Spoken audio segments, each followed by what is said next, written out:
The house looked strange to him. It seemed to be quite a wealthy property because it was isolated and somewhat distant from the nearest town. Large, unlike most houses. He entered, and the house was much cooler than he expected. In the dim light, the walls were adorned by light filtering through intricate carvings in the wooden panels that were everywhere. In the center of the house was an inner courtyard that reminded him of a miniature convent cloister, but it was all covered and had columns of intricately carved wood with rich details. He would have time to analyze them closely, but he couldn't help but be impressed. In the enormous bedroom, a modern desk with a computer contrasted with the antique-looking furniture and armchairs, along with the huge four-poster bed that could comfortably fit 4 people. Miguel and one of the other men entered behind him, bringing the bags. "Where would you like us to put them?" he asked. "Just leave them anywhere, I'll take care of it later." Before I leave, he handed him a small piece of paper. "On this paper, you have my number and a few other important numbers. For now, you will be alone, but there is a man at the front of the house and another at the back. Our base is at the headquarters, and that's where I will be, but I'll come as often as necessary. Whatever happens, don't hesitate to call me. Later, the staff who will take care of the house will arrive. They have already been pre-approved by us. You will have a cook and a housekeeper. They are not locals. Your secretary will arrive tomorrow morning and will work permanently with you, here and at headquarters. Now I'll leave you, but I want to inform you that you have a meeting scheduled for 11 o'clock, so we'll be here to take you at 10:30. Your secretary will arrive promptly at 9. And he's British," he added at the end with a smile, which earned him another in answer from Alex. "Thank you, Miguel." The men left, and Alex was about to sit down but called out, "Miguel." He turned back with a questioning expression.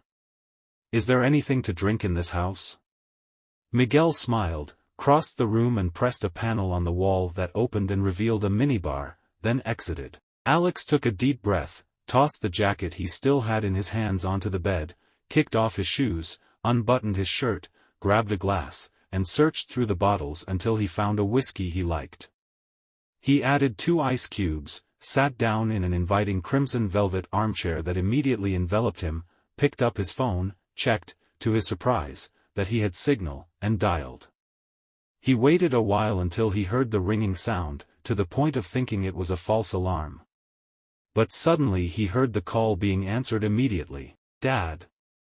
Patricia's anxious voice came from the other end. "Where are you?" In a velvet armchair, he replied in a calm and controlled voice. "Are you by your mother?" "Yes, but I'm going to the backyard if you want." "Yes, that's better. Or I can call back later." "No, don't even think about it. I'm already stepping away. Lisa is here too." "Good. I presume they've told you something." "Yes, Dad. Enough for my mother not to be my favorite person right now." "I hope they haven't told you everything." "No, they omitted the graphic parts." They fell silent, not knowing what to say to each other. "Dad, after hearing the story, I understand you, but don't you think you were a bit hasty?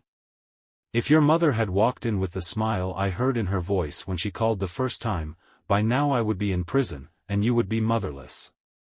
And since I couldn't kill her, because I would never deprive you and your brother of her, I killed her and myself. To me, she's dead. When we talk, I don't want you to mention her, and if you want us to keep talking, think carefully about what you say about me. Not only is she dead to me, but I want to be dead to her." "Are you going to ask for a divorce?" "Me? To be betrayed and still lose half of what I spent a lifetime working to earn? No. Let her deal with that in a year and keep what I left behind. In the meantime, she should find another fool who wants to support her. You don't need to talk about Mom like that. I'm not speaking badly, I'm stating a plausible reality. Do you have any idea how she is? I think I told you something a few seconds ago." "Yes, sorry. But where are you?" "To tell you the truth, I don't really know. But anyway, I'm not going to say." "You don't want Mom to find out?" I don't want you and your brother to worry. Does James know? He knows there was a serious problem, but he has an exam tomorrow, and I didn't tell him anything else so it wouldn't derail his exam. You did well. I was going to call him next, but I'll leave him alone. When you talk to him, tell him I'll call on Tuesday. Okay. I'll tell him.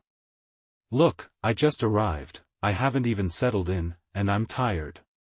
You know I'm fine. Whenever you need anything, whatever it is, at any hour, call. I'm here for you. I know, Dad, Patricia replied with a choked voice. Go rest then. We'll talk later. I love you, Pumpkin. And I love you too, Dad.